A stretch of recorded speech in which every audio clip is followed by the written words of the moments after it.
Dear photographers, let's talk about money. Now, money is a very, very taboo subject within the whole photography circle, and especially amongst fashion photographers.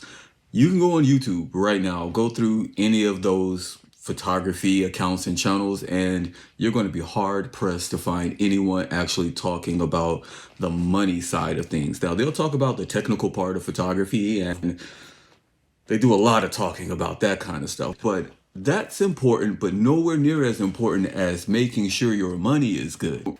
Okay, listen, so I have these two tiers of clients.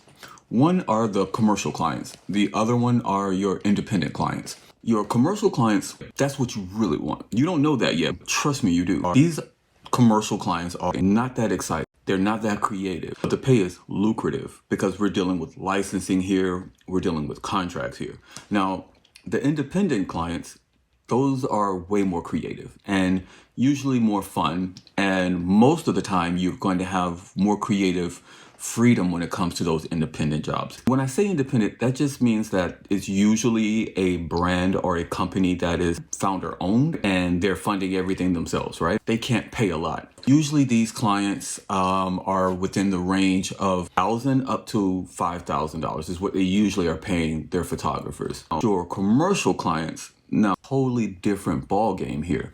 The commercial clients, first of all, those jobs start at the low end, about 5,000. They can go, well, I'm just going to use myself as, they can go all the way up to 65,000. I think that's the most I've ever been paid off of one commercial assignment. And we're working on getting that higher. But listen, it took me a decade before I actually booked my first real commercial client. And I consider the real commercial clients the ones that pay more than $10,000. Like, now we're talking.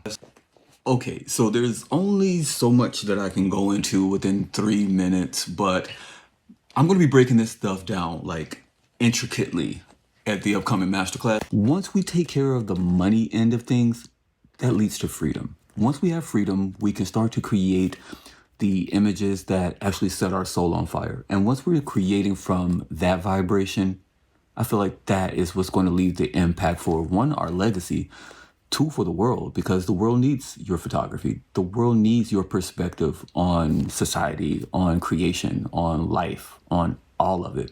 And the only way that you're going to be able to feel comfortable to tell those stories is if you're in a safe place financially. So let's get this money thing taken care of so that we can get back to what we were created to do, being legendary.